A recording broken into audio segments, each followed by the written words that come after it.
ரெண்டாவது, நாங்கள் கொடுத்த ஆதரவு என்பது ஆளுநர் ஆட்சி வரக்கூடாது அப்படிங்கிறதுக்காக தான். மற்றபடி அது அவங்க பெரும்பான்மையை நிரூபிக்க வேண்டியிருக்கு என்பதற்காக. அடுத்த விஷயங்களை பொறுத்தளவில் எப்படி செயல்படுகிறார்கள் என்பதை பொறுத்து தான். இந்த காலத்தில் அவங்க எடுத்த சில நடவடிக்கைகள் பொருத்தமானது இல்லை என்று விமர்சிச்சிருக்கிறோம். நீங்கள் இந்த அரசாங்கத்தை பொறுத்தளவில் அதனுடைய ஒரு பங்கேற்பாளராக நாங்கள் இல்லை, எந்த காலத்துலையும் அப்படி இல்லை. ஒரே ஒரு விஷயந்தான் சொன்னோம், கவர்னர் ஆட்சி வரக்கூடாது என்பதற்காக. அது புற வழியாக பாஜக ஆட்சி பொறுப்பில் இருப்பது என்கிற காரணத்தினால் அது சொன்னோம். மற்றபடி எந்த ஒரு அரசாங்கத்துக்கும் நாங்கள் முற்றிலும் எதிர்க்கிற ஒரு அரசாங்கம் கூட வந்ததுன்னா நல்லது செஞ்சால் ஆதரிப்போம், தப்பு செஞ்சால் இது. ஓட்டுக்கு காசு கொடுக்கல அப்படின்னு சொல்கிற தாவேக்கா எம்எல்ஏக்களுக்கு காசு கொடுத்து வாங்கக்கூடாதுல்ல. எனவே எந்த கைமாறும் இல்லாமல் அவர்கள் கட்சி மாறி இருக்கிறார்கள் என்று சொல்வதற்கான எந்த வாய்ப்பு இல்லை. ஒரு 5 வருஷம் ஆகுது, ஒரு 3 வருஷம் ஆகுது, அப்போ அவங்களுக்கு ஒரு மாற்று கருத்து இருந்து பண்ணாங்கன்னா பரவாயில்ல. இந்த மாதிரியான குதிரை பேரங்கள் நடைபெறுவது நிச்சயமாக ஜனநாயகத்துக்கு எந்த வகையிலும் பொருத்தமானது கிடையாது. இல்லை, எங்கள் ஆதரவுங்கிறது நிரந்தரமானது அல்ல. நீங்கள் அதை தெளிவாக புரிஞ்சுக்கங்க. அவங்களுக்கும் எங்களுக்கும் எந்த உடன்பாடு, ஒரு குறைந்தபட்ச செயல் திட்டம், அந்த மாதிரியான விஷயங்கள் எதுவுமே கிடையாது. எனவே ஆஸ் ஆஃப் நவ் நாங்கள் ஒன்றும் அவங்களுக்கு ஆதரவு கொடுக்குறவங்க கிடையாது.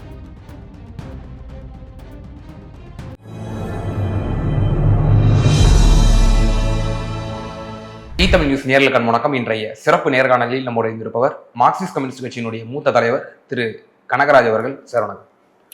சார், தமிழக வெற்றி கழகத்தினுடைய ஆட்சி, இதில் நீங்க வெளியிலிருந்து ஆதரவு கொடுத்துருக்கீங்க அப்படிங்கிற அடிப்படையில் இந்த ஆட்சி நடக்கக்கூடிய நிர்வாகத்திலும் அதில் நடக்கக்கூடிய அம்சங்களிலும் உங்களுக்கும் சில பொறுப்புகள் இருப்பது போலதான் பொதுமக்களும் சரி, பொது ஜன மக்களும் சரி கருதுறாங்க. எனவே இந்த கிட்டத்தட்ட 1 மாத காலம் நிறைவடையக்கூடிய தருவாயில் இந்த ஆட்சி இருந்து கொண்டிருக்கிறது. எப்படி உங்களுடைய செயல் திட்டத்துக்கு இணங்க பாசிச பாஜகவுக்கு எதிராகவும் அதே போல தொழிலாளர்கள் நலனுக்காகவும் இந்த அரசு அந்த ஓவரால் எதுவும் டிஸ்டர்ப் பண்ணாமல் போய்கிட்டு இருக்குன்னு நினைக்கிறீங்களா? இல்லை, இது ரொம்ப குறுகிய காலம் ஒரு கவர்மெண்ட்டை டோட்டலாக அசஸ் பண்ணுறதுக்கு. ரெண்டாவது, நாங்கள் கொடுத்த ஆதரவு என்பது ஆளுநர் ஆட்சி வரக்கூடாது அப்படிங்கிறதுக்காக தான். மற்றபடி அது அவங்க பெரும்பான்மையை நிரூபிக்க வேண்டியிருக்கு என்பதற்காக. அடுத்த விஷயங்களை பொறுத்தளவில் நீங்கள் அவங்க எப்படி செயல்படுகிறார்கள் என்பதை பொறுத்து தான். நீங்கள் தொழிலாளர்கள் விஷயம் அல்லது மற்றபடி இன்னும் அது குறித்தான விஷயங்களுக்குள்ளே அவங்க போகலை. இந்த காலத்தில் அவங்க எடுத்த சில நடவடிக்கைகள் பொருத்தமானது இல்லை என்று விமர்சிச்சிருக்கிறோம். இப்போ உதாரணமாக பதவியேற்ற அன்றே நீங்கள் வந்தே மாதரம் பாடப்பட்டது குறித்து எங்களுடைய ஆட்சேபனையை நாங்கள் தெரிவிச்சிருக்கோம். அந்த பண்டிட் ஒருத்தர் ஆலோசகராக நியமிக்கப்பட்டது குறித்து எங்களுடைய இதை நாங்கள் சொல்லியிருக்கோம். அதே போல் நீங்கள் பார்த்தீங்கன்னா, நீங்கள் சிறு குறு விவசாயிகளுக்கு முற்றிலுமாக கடன் தள்ளுபடி, மற்றவங்களுக்கு 50% கடன் தள்ளுபடி என்பதை பொறுத்தளவில் அவங்க அந்த மீதி உள்ளவங்களுக்கு 50% தள்ளுபடி என்பதில் அவங்க சரியாக பண்ணலை என்பதை நாங்கள் விமர்சித்திருக்கிறோம். எனவே நீங்கள் இந்த அரசாங்கத்தை பொறுத்தளவில் அதனுடைய ஒரு பங்கேற்பாளராக நாங்கள் இல்லை, எந்த காலத்துலையும் அப்படி இல்லை. ஒரே ஒரு விஷயந்தான் சொன்னோம், கவர்னர் ஆட்சி வரக்கூடாது என்பதற்காக. அது புற வழியாக பாஜக ஆட்சி பொறுப்பில் இருப்பது என்கிற காரணத்தினால் அது சொன்னோம். மற்றபடி எந்த ஒரு அரசாங்கத்துக்கும் நாங்கள் முற்றிலும் எதிர்க்கிற ஒரு அரசாங்கம் கூட வந்ததுன்னா நல்லது செஞ்சால் ஆதரிப்போம், தப்பு செஞ்சால் இது. அவ்வளோ. இப்போ பாலிசி விவகாரங்கள்ல இப்போ கடந்த ஆட்சியிலையும் நீங்க கூட்டணியில் இருந்திருக்கீங்க. இப்படிப்பட்ட ஒரு சூழ்நிலை ஏற்படலை. வெளியிலிருந்து உங்களோட ஆதரவு படிதான் திமுக ஆட்சி செய்யணுங்கிற ஒரு இது இல்லை. அவங்களுக்கு ஒரு மெஜாரிட்டி இருந்துச்சு. அந்த ஆட்சிக்கு நீங்கள் அணுகிய முறையும், இப்போ உதாரணத்திற்கு 12 மணி நேர வேலை அந்த சில குறிப்பிட்ட பிரிவினருக்கு ஏற்றிய போது நீங்கள் குரல் எழுப்பினீர்கள். அப்போ உங்களோட ஸ்ட்ரென்த்துமே இப்போ இருந்த ஸ்ட்ரென்த்து தான் அப்போ இருந்த ஸ்ட்ரென்த்து. அப்போது உடனடியாக செவிசாய்க்கப்பட்டு அதற்கு ஒரு தீர்வு காணப்பட்டது. அது போன்ற ஒரு அணுகுமுறை இப்போ சிபிஎம் இருக்கக்கூடிய மாநில செயலாளர்களோ தலைவர்களோ எம்எல்ஏக்களோ முதலமைச்சரை இலகுவாக அணுக முடியும், நம்மளுடைய கோரிக்கைகள் நாம் அவர்களுக்கு கடிவாளம் போட முடியும் அப்படிங்கிற ஒரு சூழ்நிலை இந்த ஆட்சியில் இருக்குன்னு நினைக்கிறீங்களா? எந்த ஆட்சிக்கும் கடிவாளம் போடுறதுங்கிறது எங்களுடைய வேலை இல்லை. ரைட்டாக இருந்தாங்கன்னா அவங்கள ஆதரிக்கிறது, தப்பாக இருந்தால் நீங்கள் அதை மறுத்து சொல்கிறது, அவங்களோட பேசுறது, அவங்க சரிப்பட்டு வரலைன்னா போராட்டங்களுக்கு போவது, அவ்வளோதான். நீங்கள் ஒரே கூட்டணி ஒரே அணியாக போட்டியிட்ட போதும் கூட நீங்கள் சொன்ன மாதிரி வேலை நேரம், அதே போல் இந்த கேபி பார்க்கு குடியிருப்புகள் சம்மந்தமான விஷயம், சாம்சங் சம்மந்தமான விஷயம், இப்படி பல விஷயங்களில் நாங்கள் முரண்பட்டு இருக்கிறோம். பட் என்னென்னா மெஜாரிட்டி இருக்கிற, அதே போல் தனியார் பல்கலைக்கழக மசோதா வந்தபோது அவங்க நிறைவேற்றிய பிறகும் கூட அதை பின்னால் நாங்கள் கைவிடுறோம் என்றெல்லாம் சொன்னாங்க. ஸோ எங்களை பொறுத்தளவில் இப்போது முதலமைச்சரை லகுவாக பார்க்க முடியுமா இல்லையாங்கிறதெல்லாம் இனி போக போகத்தானே தெரியும். இதுவரை நாங்கள் சந்திக்கணுங்கிறது மாதிரியான எந்த முயற்சியும் பண்ணலை. அப்படி தேவை வரும்போது அனுபவத்திலேருந்து தானே சொல்ல முடியும். எல்லாரும் சொல்றது மாதிரி பார்க்கவே முடியாது, பேசவே முடியாதுங்கிறது எங்களுடைய அனுபவத்தில் இதுவரை நாங்கள் அப்படி ஒரு முயற்சியும் பண்ணலை. எனவே அதை பற்றி இப்போ உடனடியாக சொல்றது சரியா இருக்காது. ஆட்சி அமைந்தவுடன் அதிமுகவிலிருந்து 25 எம்எல்ஏக்கள் ஆதரவு கொடுத்த போது உங்களுடைய மாநில செயலாளர் தோழர் பே சண்முகம் அவர்கள் ஒரு அறிக்கை விட்டுருந்தாங்க. நீங்க அஇஅதிமுகவோட ஆதரவு நீங்க கூட வாங்கி நீங்க அமைச்சர்கள் இடம் கொடுத்தீங்கன்னா எங்களுடைய ஆதரவு நாங்கள் மறுபரிசீலனை செய்வோம், உட்படுத்துவோம் அப்படின்னு ஒரு விஷயம் சொன்னீங்க. இது ஒரு கொள்கை ரீதியான ஒரு எடுக்கப்பட்ட ஒரு ஸ்டாண்ட் நம்ம புரிஞ்சிக்க முடிஞ்சு. அதன் பிறகு பார்க்குறோம் சில சினாரியோஸ், தமிழ்நாட்டிற்கு இந்த மைனாரிட்டி ஆட்சியே ஒரு அந்நியப்பட்ட ஒரு விவகாரம். அதையும் தாண்டி மத்தியில் ஆளக்கூடிய பாரதிய ஜனதா அரசு எப்படியெல்லாம் மாநிலங்களில் அவங்க எப்படி கொள்ளைப்புற வழியில் ஆட்சியை பிடிக்கிறாங்களோ சற்றும் சளைக்காத வகையில் அதே போல தமிழக வெற்றி கழகம் தமிழ்நாட்டிலையும் ஒரு விஷயத்தை அரங்கேற்றிருக்கு. அதிமுகவுடைய எம்எல்ஏக்களை ராஜினாமா செய்ய சொல்லி இணைக்க வச்சது, வாக்காளர்களோட ஓட்டு போட்ட மைய கூட இன்னும் அழியலை. இப்படிப்பட்ட ஒரு சம்பவம், இதற்கு சிபிஎம் எப்படி பார்க்குது? நீங்கள் ஓட்டுக்கு காசு கொடுக்கல அப்படின்னு சொல்கிற தாவேக்கா எம்எல்ஏக்களுக்கு காசு கொடுத்து வாங்கக்கூடாதுல்ல. காசு கொடுத்தாங்களா இல்லையான்னு நமக்கு தெரியாது. ஆனால் என்ன பிரச்சனைனா, அந்த எம்எல்ஏக்கள் ராஜினாமா பண்ணபோது அவங்களுடைய முகமலர்ச்சியும் அவங்களுடைய நடவடிக்கைகளும் தேர்தலில் வெற்றி பெற்ற போது அவங்க இருந்ததை விட அதிகமாக இருந்தாங்க. எனவே எந்த கைமாறும் இல்லாமல் அவர்கள் கட்சி மாறி இருக்கிறார்கள் என்று சொல்வதற்கான எந்த வாய்ப்பு இல்லை. ஒரு 5 வருஷம் ஆகுது, ஒரு 3 வருஷம் ஆகுது, அப்போ அவங்களுக்கு ஒரு மாற்று கருத்து இருந்து பண்ணாங்கன்னா பரவாயில்ல. இந்த மாதிரியான குதிரை பேரங்கள் நடைபெறுவது நிச்சயமாக ஜனநாயகத்துக்கு எந்த வகையிலும் பொருத்தமானது கிடையாது. எனவே தான் எங்களை பொறுத்தளவில் நீங்கள் வேல்யூ பேஸ்டு பாலிடிக்ஸ், நீங்கள் எதுக்கு அரசியலுக்கு வந்திருக்கீங்க, அதை சரி செய்யணும்னு வந்தால் நீங்கள் தவறுகளின் மூலமாக சரி செய்து விட முடியாது. எப்போதுமே வழிமுறையும் சரியாக தானே இருக்கணும். இப்போ அவங்களுக்கு ஒன்றும் நெருக்கடியெல்லாம் ஒன்றும் கிடையாது. அப்படி இருக்கிற போது இதை பண்ணுறதுங்கிறது எந்த வகையிலையும் பொருத்தப்பாடுடையது அல்ல. எனவே தான் நாங்கள் எங்களுடைய ஸ்டேட்மெண்ட்டே அது வந்திருக்கு. எங்கள் மாநில குழு உடனடியாக அது குறித்து சொல்லும்போது இது எந்த விதமான கைமாறும் இல்லாமல் அவர்கள் கட்சி மாறி இருக்காங்க அப்படின்னு நினைப்பதற்கு வாய்ப்பில்லைன்னு தான் சொல்லியிருக்கோம். அதுதான் நிலைப்பாடு.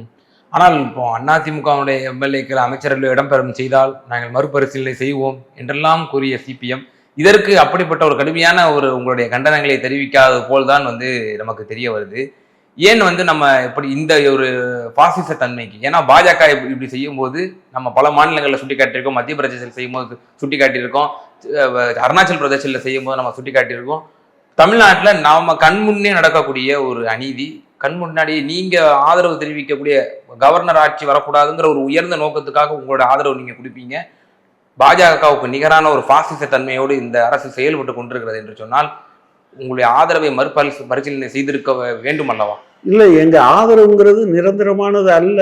நீங்கள் அதை தெளிவாக புரிஞ்சுக்கங்க. அந்த கவர்னர் ஆட்சி வராமல் இருப்பதற்கான ஆதரவை தவிர மற்றபடி நல்லது செஞ்சால் ஆதரிப்போம், தப்பு செஞ்சால் எதிர்ப்போம் அப்படிங்கிறது தானே தவிர அவங்களுக்கும் எங்களுக்கும் எந்த உடன்பாடு, ஒரு குறைந்தபட்ச செயல் திட்டம் அந்த மாதிரியான விஷயங்கள் எதுவுமே கிடையாது. எனவே ஆஸ் ஆஃப் நவ் நாங்கள் ஒன்றும் அவங்களுக்கு ஆதரவு கொடுக்குறவங்க கிடையாது, அவ்வளோதான்.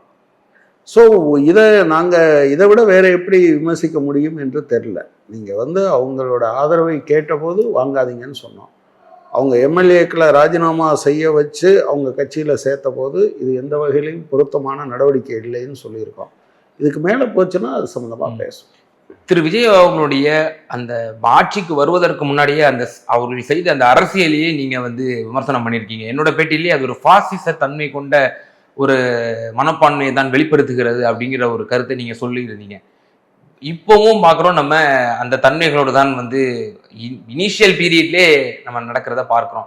இதுவும் பாசிச தன்மை தான் அப்படின்னு அப்பட்டமாக தோழர் கனகராஜ் அவர்களால் கூற முடியுமா? கனகராஜை நான் நெருக்கடி உள்ளாக்கவில்லை. இல்ல எனக்கு ஒன்றும் நெருக்கடி இல்லை. ப்ராப்ளம் என்னன்னா, இந்த நேச்சரை நான் சொல்லியிருக்கேன் ஏற்கனவே.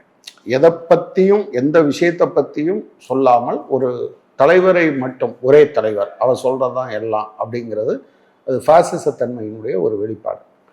பட் ப்ராப்ளம் என்னென்னா, நீங்கள் சொன்னது மாதிரி இன்னும் அவங்க முதலமைச்சராக பதவியேற்றதிலிருந்து நீங்கள் பார்த்தீங்கன்னா இன்னும் 1 மாதம் கூட ஆகலை. 9ஆம் தேதி பதவியேற்றாங்க.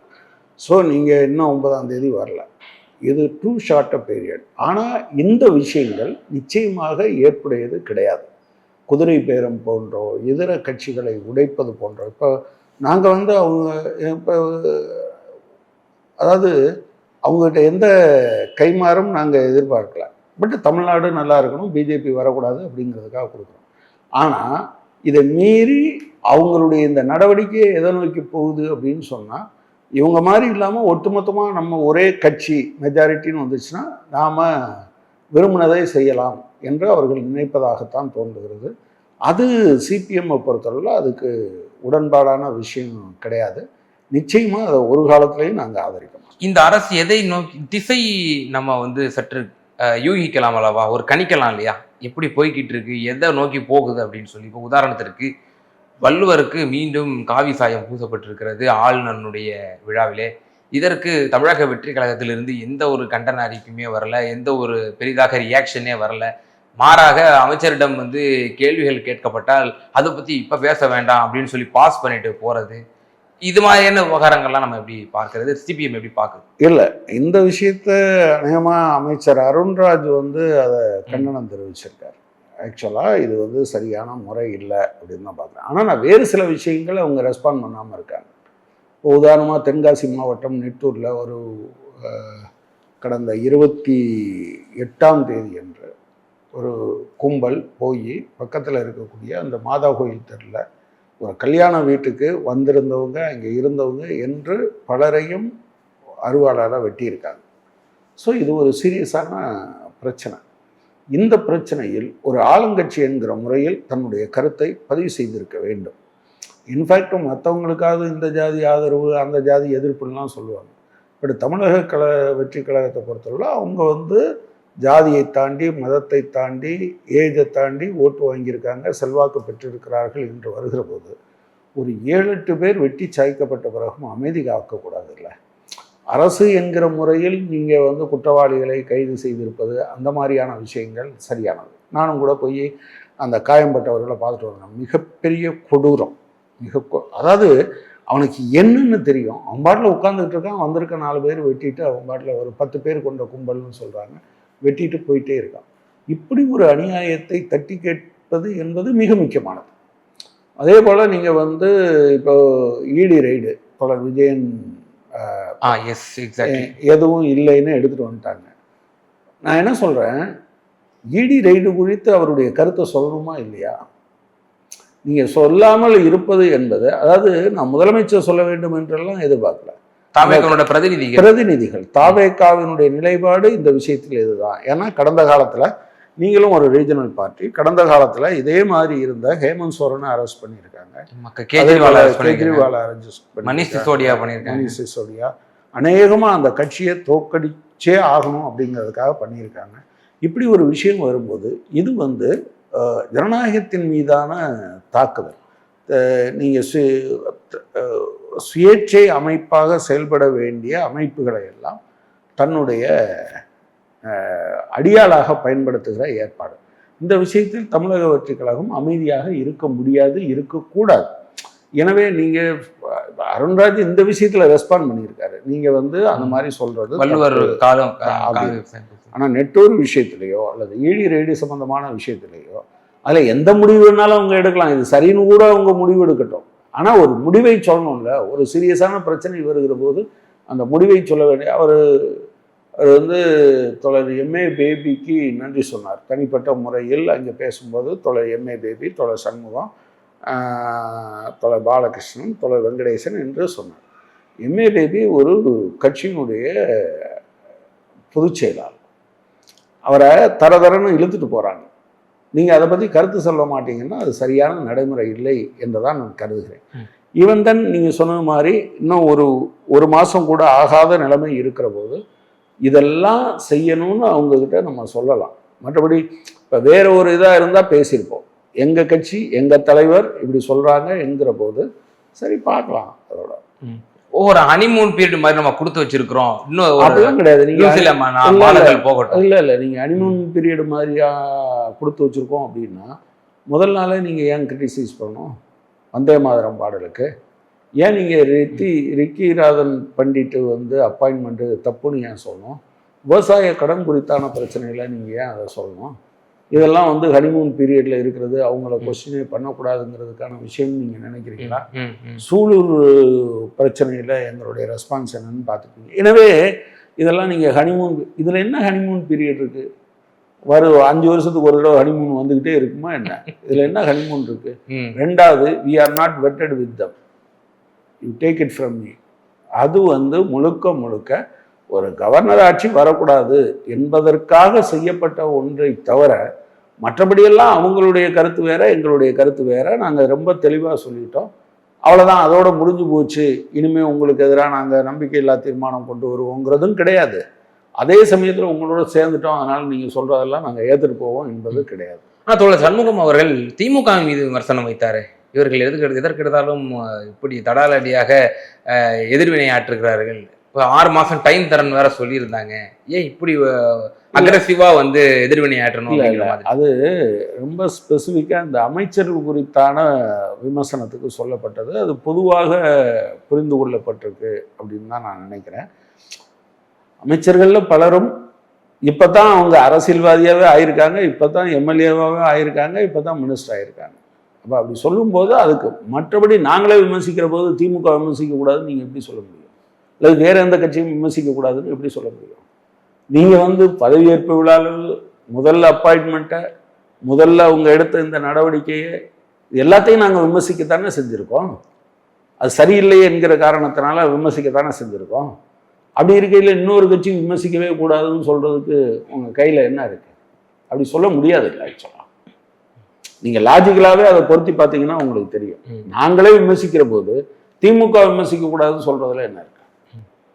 சார், இப்போ விஜய்க்கு ஒரு புரிதல் இருக்குன்னு நினைக்கிறீங்களா? தமிழக வெற்றி கழகத்திற்கு இந்த புரிதல் இருக்கா? அதாவது மத்திய மாநில அரசுக்கான உறவு, மாநில சுயாட்சி, மத்திய அரசுனா இப்படிதான் இருக்கணும், மாநில அரசுனா நம்மளுடைய அதிகாரத்தை வந்து குவிக்கப்பட்டிருக்கு டெல்லியில, இந்த புரிதலோடு தான் இருக்காங்களா? ஏன் இந்த கேள்வி நான் மீண்டும் முன்வைக்கிறேன்னா, இடி விவகாரத்துல அவர் இன்னும் கருத்து சொல்லாம இருக்கு, தமிழக வெற்றி கழகமே ஸ்டாண்ட் எடுக்காம இருக்குங்கிற பொழுது அப்போ ஏகாதிபத்தியம், அந்த மனப்பான்மை, டெல்லியினுடைய ஏகாதிபத்தியம் எப்படி ஒரு மாநில அரசை வந்து ஒடுக்கும், மாநில அரசியலை வந்து அது எப்படி ஆதிக்கம் செலுத்தி கொண்டிருக்கிறது, இந்த புரிதல் எல்லாம் இருந்தால்தான் ஒரு மாநில கட்சி தமிழ்நாடு போன்ற ஒரு சென்சிட்டிவான ஒரு மாநிலத்தில் ஆள முடியுங்கிற ஒரு புரிதல் இருக்கா அவருக்கு? இல்லை, அது அவங்களுடைய தேர்தல் அறிக்கையிலேயோ அல்லது தேர்தலுக்கு முன்னால் அவங்க பண்ண பிரச்சாரங்கள்லையோ அது இல்லை என்பது தான் எங்களுடைய கருத்து, உறுதியான கருத்து. அதில் எந்த விதமான சந்தேகம் இல்லை. தேர்தலுக்கு முன்னால் அவங்க மதச்சார்பின்மை, அதே போல் நீங்கள் மாநில உரிமைகள், ஜனநாயகம், இந்த 3 விஷயத்தில் அவங்க பெருசாக எதிர்த்தெல்லாம் பேசலை. ஆனால் இப்போ ஸ்லோவாக அதை ரியலைஸ் பண்ணியிருக்காங்க. நீங்கள் ஒரு புரிதல் இருக்கா இல்லையாங்கிறதல்ல பிரச்சனை. நீங்கள் எப்போதுமே எல்லா விஷயத்துலையும் நீங்கள் 100% யாருக்குமே புரிதல் இருப்பதற்கான வாய்ப்பு கிடையாது. பட் நீங்கள் ஒரு இன்டென்ஷனை சொல்லுவீங்க, அதுக்கான டீமை தேர்ந்தெடுப்பீங்க, அதிகாரிகள் அந்த விஷயங்களை அமல்படுத்துவாங்க. அப்படி தான் நடக்கும். இப்போ பிஎம் ஸ்ரீ விஷயத்தில் கடந்த காலத்தில் அவங்க அமைதியாக இருந்தாங்க. இப்போ நீங்கள் வந்து திமுக வந்து இது தமிழ்நாட்டுக்கும் டெல்லிக்குமான போர் அப்படின்னு சொன்னால் அதை விமர்சனம் செஞ்சுருக்காங்க அவங்க. ஆனால் இப்போ பிஎம் ஸ்ரீ திட்டத்தை நீங்கள் அமல்படுத்துவீங்களா ஒன்றிய அரசாங்கம் NEP-யை அமல்படுத்தணும்னு சொல்லியிருக்காங்களே, இதில் உடனடியாக கையெழுத்து போடணும்னு சொல்லியிருக்காங்களே அப்படின்னு சொல்லும்போது பள்ளிக்கல்வித்துறை அமைச்சர் வந்து ரொம்ப அவர் என்ன சொல்லியிருக்காருன்னா 2 வருஷமாகவே வரல, ஆனால் நாங்கள் வந்து இருமொழிக் கொள்கை என்பதில் நாங்கள் உறுதியாக இருப்போம் என்று அவர் சொல்லியிருக்கிறார். எனவே நடவடிக்கைகள் வரட்டும், வரும்போது பார்ப்போம். கடந்த காலத்தில் அவங்க அதை பண்ணலை. அவங்களுடைய தேர்தல் அறிக்கையை நான் வாசித்த போதும் இப்போ வந்து பயிர்க்கடன் சம்பந்தமாக சொல்லும்போது ரிசர்வ் பேங்க் ஒத்துக்கலை அப்படின்னு சொல்லிடுறாரு. அது பிழை என்று தற்போது முன்னாள் அமைச்சர் தங்கம் தென்னரசு அவர்கள் கூறியிருக்காங்க. அதான் அந்த மாதிரியான விஷயங்கள் தவறாகத்தான் சொல்றாங்க. இப்போ அவங்க தேர்தல் அறிக்கையிலேயே 2026-27 ஆண்டில் 10,67,000 கோடியாக தமிழ்நாட்டினுடைய கடன் இருக்கும்னு சொல்லிட்டு பதவியேற்பன்னைக்கு அவர் பேசுனது சரியில்லாது. இப்போ தான் எது இருக்கு எது இல்லை என்று நம்ம பார்க்க வேண்டியது இருக்கு அப்படின்னு சொன்னது அது சரியான இது கிடையாது. ஏன்னா உங்க தேர்தல் அறிக்கையிலே நீங்க எழுதி வச்சிருக்கீங்க இவ்வளவு 10,67,000 கோடி 2027 ஆண்டு துவங்குகிற போது அது இருக்கும் அப்படின்னு எழுதி வச்சிருக்க போது. எனவே அவங்க கொஞ்சம் பார்க்கட்டும். let us wait. PM Sri போன்ற விவகாரங்கள்லாம் நீங்க சொல்லியிருந்தீங்க. ஆனால் முதலமைச்சரை ஒரு ABVP அமைப்பினர் நேரில் சந்தித்து அந்த கோரிக்கைகள் வைப்பதும் அதை நான் பரிசீலிப்பேன் என்று முதல்வர் எங்களிடம் பதில் கூறினார் என்று பொதுவெளியில் பேசுவதும் இது என்ன சொல்ல வருது? நம்ம ஒரு இருமொழி கொள்கை தான் எங்களுக்கு PM ஸ்ரீ போன்ற திட்டங்களோ NEP போன்ற திட்டங்களோ தமிழகத்திற்கு பேச்சிற்கே இடம் கிடையாது என்று உங்களுடைய தமிழக வெற்றி கழகத்தினுடைய ஆணித்தரமான கருத்து அப்படின்னா அதை வெளிப்படையா பிரகடனப்படுத்தி இருக்கலாமே. ஏன் அந்த பேச்சுக்கு ஏன் வந்து இப்படி இடம் கொடுக்கணுங்கிற ஒரு கேள்வி இருக்கு. இல்லை, நீங்க அதுல நான் கொஞ்சம் வேறுபடுறேன். ஒரு முதலமைச்சர்கிட்ட கொண்டு போய் கொடுத்தீங்கன்னா சில இஷ்யூவில் ஒவ்வொருத்தருக்கும் ஒவ்வொரு விதமான வழிமுறை இருக்கும். சில பேர் ஸ்ட்ரைட்டாக எடுத்தோடனே நோ இது எங்களுடைய பாலிசி, இதை பண்ண முடியாது. நீங்கள் PM ஸ்ரீ குறித்து அவங்க என்ன சொல்லியிருந்தாங்க இதுவரை? அவங்க சொல்லலை. அவங்க கடந்த காலத்தில் பேசவும் இல்லை, அவங்க தேர்தல் அறிக்கையிலையும் அது கிடையாது. எனவே அவங்க பரிசீலிக்கிறதுன்னு சொல்லியிருக்காங்க. அவங்க பரிசீலித்தாங்கன்னா நீங்கள் SFI போய் பார்த்துருக்காங்க, அவங்கக்கிட்ட அது பண்ண முடியாதுன்னு தான் சொல்லியிருக்காங்க. எனவே அது வரட்டும். அது வந்து ஏணியில் ஒரு குத்து தென்னை மரத்தில் ஒரு குத்தா இல்லை அது பார்க்குறதுக்கு அப்படி தெரியுதாங்கிறது ப்ராக்டிக்கலாக வரும்போது நம்ம பேசலாம் என்றுதான் நான். அதே போல் பக்ரீத்துக்கு ஒரு நாளுக்கு முன்னாடி ஜஸ்டிஸ் GR சுவாமிநாதன் கொடுத்த அந்த தீர்ப்பு விவகாரமாக இருக்கட்டும், கடந்த அரசு எப்படியெல்லாம் வந்து செயல்பட்டிருக்கு, இப்படிப்பட்ட தீர்ப்புகள்லாம் வரும்பொழுது நீதியரசர் வீட்டிற்கு சென்றே அந்த வழக்கை விசாரித்த வரலாறெல்லாம் உண்டு. கலைஞர் அவர்கள் முதல்வராக இருந்தபோது இதே இஸ்லாமிய அமைப்புகள் பலரும் தற்போது பேசிக்கொண்டு வருகிறார்கள். 1990 ஆண்டு இதே போல பக்ரீத்துக்கு முன்னதாக ஒரு தீர்ப்பு வந்தது. அப்போது கலைஞரை நாங்கள் நேரடியாகவே சந்தித்து நாங்கள் எங்களுடைய கோரிக்கைகளை வைத்தோம். நீதியரசருடைய வீடுகளினுடைய கதவுகள் தட்டப்பட்டு அவ்வளவு துரிதமாக இரவோடு இரவாக அப்படின்லாம் நாங்கள் விசாரணையை பண்ண வச்சோம் அப்படின்னு சொல்லி. அப்போ அந்த அளவுக்கு செயல்பட்ட ஒரு விவகாரம். இது ஒரு சென்சிட்டிவான ஒரு விஷயம். இது நீங்க சிறுபான்மையினருக்கான அரசு அப்படின்ற சொல்லக்கூடிய தாவேக்கா, நாங்க சிறுபான்மையினருக்கான அரசுலாம் யாருக்கும் சர்டிபிகேட் கொடுக்கல. அதான் சொல்றேன், அது தாவேக்கா சிறுபான்மையினருக்கான அரசுன்னு அவங்க சொல்லியிருக்காங்க. பட் ப்ராப்ளம் என்னன்னா இந்த தீர்ப்பு ரொம்ப எந்த வகையிலையும் பொருத்தப்பாடு இல்லை. நீங்க அந்த தீர்ப்பை படிச்சீங்களான்னு தெரியல. 16வது பாயிண்ட் என்ன சொல்றாருன்னா, மேலே உள்ள ப்ரொவிஷன்ஸ் எல்லாம் பார்த்தா எந்த விலங்குகளையும் அந்த அனுமதிக்கப்பட்ட ஸ்லாட்டர் ஹவுஸ் தவிர எங்கேயுமே பலியிடக்கூடாது என்று தெரிகிறதுன்னு சொல்லிட்டு அந்த ஃபைனல் போர்ஷனில் என்ன 17வது பேரால என்ன சொல்கிறாருன்னா, நீங்கள் ஆன் த ஈவ் ஆஃப் பக்ரீத்தை ஒட்டியோ அதற்கு பின்பாகவோ பசுவும் கன்றும் பலியிடுவதை அதிகாரிகள் அனுமதிக்கக்கூடாது அப்படின்றாரு. ப்ரொவிஷன் அப்படி இருந்தால் ஜெயலலிதா மாதிரி ஆடு கோழி வெட்ட மாடு வெட்ட தடைன்னு நீங்கள் சொல்லியிருந்துருக்கணும். அது பட் அன்னைக்கு உறுதியாக அவங்க அப்பீல் போகணும். நாங்கள் எங்களுடைய ஸ்டேட்மெண்ட்டை சொல்லியிருக்கோம். ஒன்று GR சாமிநாதன் லட்சுமி நாராயணனுடைய அந்த நீதியரசர்களுடைய இது முற்றிலும் பொருத்தமற்றது, ஜட்ஜ்மெண்ட்டுக்கு உள்நோக்கம் சொல்ல முடியாதுன்னு சொல்லுவாங்க. ஆனால் நான் என்ன சொல்கிறேன்னா, இவ்வளோ நாள் கழித்து பக்ரீத்துக்கு முந்தின நாள் ஏன் கொடுக்குறீங்க, திருப்பரங்குன்றம் இஷ்யூல முதல் நாள் ஏன் கொடுக்குறீங்க? அவங்க வாடிக்கையாகவே வச்சிருக்காங்களே, அதை போகக்கூடாதுன்னு நினைக்கிறாங்க. எது அப்பீலுக்கு போகக்கூடாதுன்னு நினைச்சா நீங்க என்ன பண்ணணும்? இது இந்த அரசாங்கம் இந்த இந்த நீதிமன்றம் இப்படித்தான் இருக்கிறது என்று பார்த்து போயிருக்கிறோம். எனவே தான் நாங்கள் எங்களுடைய ஸ்டேட்மெண்ட் எடுத்து பார்த்தீங்கன்னா அரசாங்கம் உடனடியாக நீதிமன்றத்துக்கு போகணும், அப்பீல் செய்யணும்னு சொல்லியிருக்கோம். ஆமாம், அதில் அவங்க உடனடியாக அதை அவங்க பண்ணியிருக்க வேண்டியது அவசியம். இந்த இடத்துல நான் திமுக ஒரு மையப்படுத்தி ஒரு கேள்வி முன்வைக்கிறேன். அதாவது ஒரு சமூக பதற்றத்தை RSS சங் பரிவார் கும்பல் நாங்கள் வந்து தர்காவை ரீலோகேட் பண்ணணும் அப்படிங்கிற அளவுக்கு பேசிய ராஜாவா இருக்கட்டும், அந்த தீவிரத்தன்மையை உணர்ந்து திருப்பரங்குன்ற விவகாரத்துல தீர்ப்பு வழங்கப்பட்டும் கூட அந்த தீர்ப்பை செயல்படுத்த விட மாட்டோம் அப்படின்னு சொல்லி நின்ற ஒரு திமுக கழகம் தேசிய அளவில் ஒரு இஷ்யூ ஆக்கி இம்பீச்மெண்ட் அளவுக்கு போய் நாடாளுமன்றத்தில் போய் GR சுவாமிநாதனுக்கு எதிராக திமுக ஃபைட் பண்ண ஒரு திமுக. மற்றொரு பக்கம் தமிழக வெற்றி கழகம் ஒரு ஆட்சிக்கு வந்து ஒரு ஒரு ஆசிட் டெஸ்ட் போல ஒரு விவகாரம் வந்திருக்கு. இதுல கூட அது கூட்டணியை வந்து சபையில IUML அது ஒரு இஸ்லாமிய கட்சியினுடைய பிரதிநிதியாகவும் இருந்து கொண்டிருக்கிறது. அதை பற்றி சற்றும் சளைக்காமல் பக்ரீத்லாம் முடிஞ்சு அடக்குமுறைக்கு உள்ளாக்கப்பட்ட அந்த சமூகம் தற்போது நேற்றைய தினம் தான் பிரஸ் மீட் கொடுத்தார் நினைக்கிறேன் அமைச்சர் ஷாஜகான் அவர்கள். என்ன எப்படி பார்ப்பது திமுக அரசனுடைய நடவடிக்கை, தமிழக வெற்றி கழகத்தினுடைய நடவடிக்கை? திமுக வேற கட்சி, நாங்க வேற கட்சி. ஆனா திமுக மதச்சார்பின்மையில் இந்த காலத்தில் உறுதியாக இருந்தது. இன்ஃபேக்ட் விளைவுகளை சந்திப்போம், ஆனால் இதை அனுமதிக்க மாட்டோம் இல்லையா?